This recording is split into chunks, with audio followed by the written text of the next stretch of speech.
Habits play a pivotal role in shaping our personality and defining a significant portion of our daily lives. They are automated actions we perform regularly, often without conscious thought. Research indicates that up to 70% of our behavior while awake is driven by habits. This means that much of what we do each day, from brewing a morning coffee to brushing our teeth at night, is the result of ingrained behavioral patterns.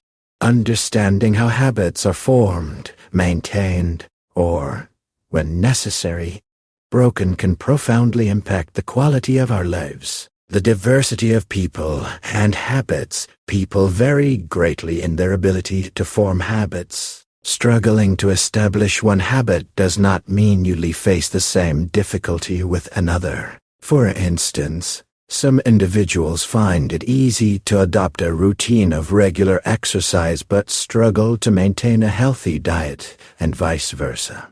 This individuality stems from differences in the nervous system, personal preferences, and life circumstances. It is crucial to recognize that failing to form one habit is not a sign of an overall inability to change. Each habit requires a tailored approach, and success depends on selecting the right strategy. How long does it take to form a habit?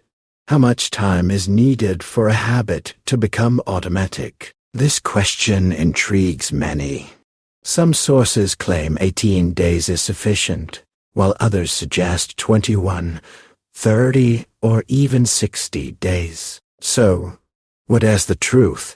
The answer depends on multiple factors, including the nature of the habit and the individual's unique characteristics. In a 2010 study, researcher Kelly found that, on average, forming a habit takes about 66 days. However, this duration can range widely from 18 to 254 days depending on the person and the type of habit.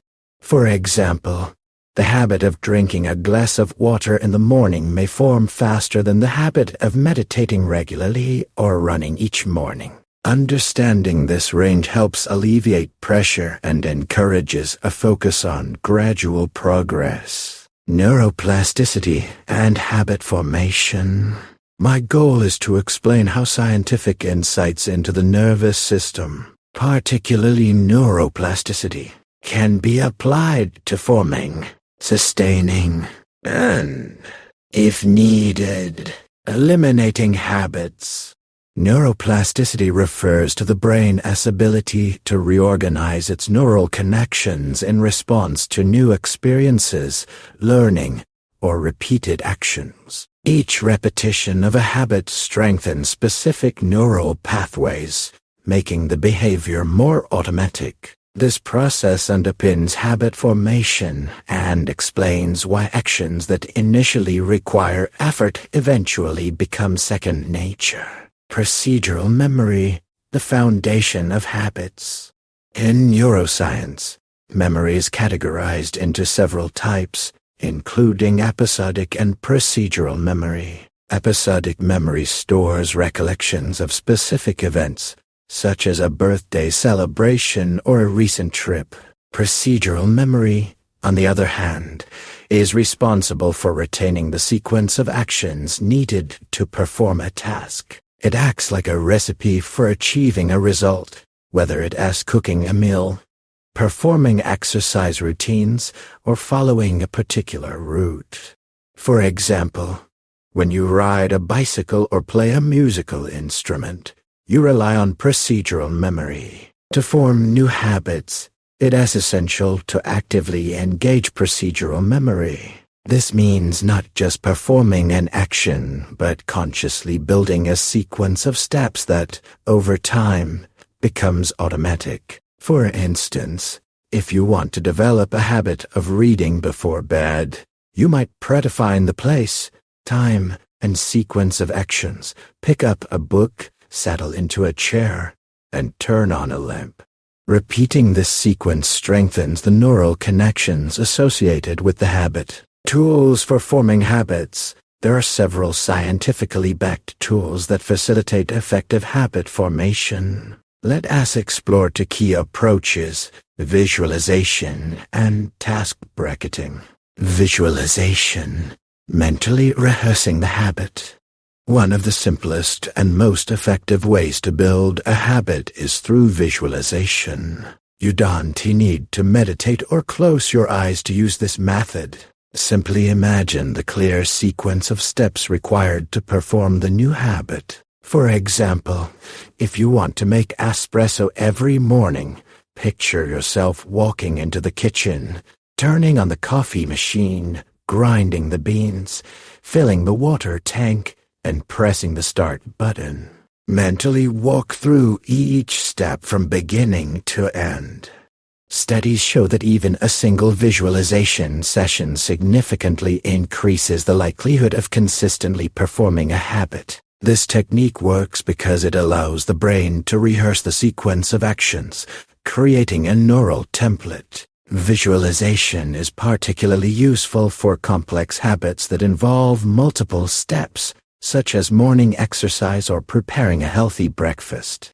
Over time, the brain begins to perceive these actions as familiar, reducing resistance and making the habit feel more natural.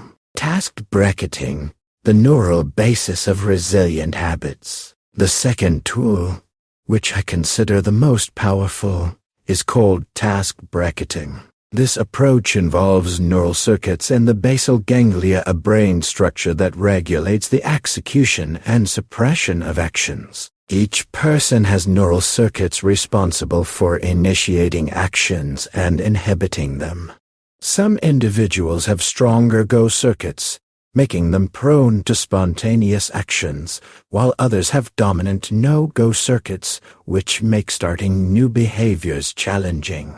Understanding this dynamic helps tailor habit-forming strategies. Task bracketing involves creating a neural imprint that ties a habit to specific events occurring before, during, and after its execution. This acts as a marker that makes the habit resilient to external circumstances, such as fatigue, stress, or distractions. For example, the habit of brushing teeth in the morning is so deeply ingrained in most people that they perform it automatically, even after a poor night of sleep or during stressful times. This is because the neural circuits associated with this habit have become robust through repeated practice. To apply task bracketing, consciously link the habit to a specific context. For instance, if you want to run in the mornings, consider the events that precede running: waking up, putting on athletic wear, and those that follow: showering, eating breakfast. Visualize these events as part of a unified process. Over time, the brain will start recognizing them as cues for performing the habit, making its execution more automatic. Overcoming barriers, addressing challenges, forming a new habit, or breaking an old one often encounters internal resistance. This may stem from a lack of motivation, fatigue, or the unfamiliarity of new behaviors. To overcome these barriers, additional strategies can be employed. Priming the nervous system before performing a new habit. It is helpful to prime the nervous system, much like warming up before a workout. This means preparing your mind and body for the task rather than diving in immediately. For example, if you want to practice yoga in the morning, start with a brief meditation or a few deep breaths to focus your attention.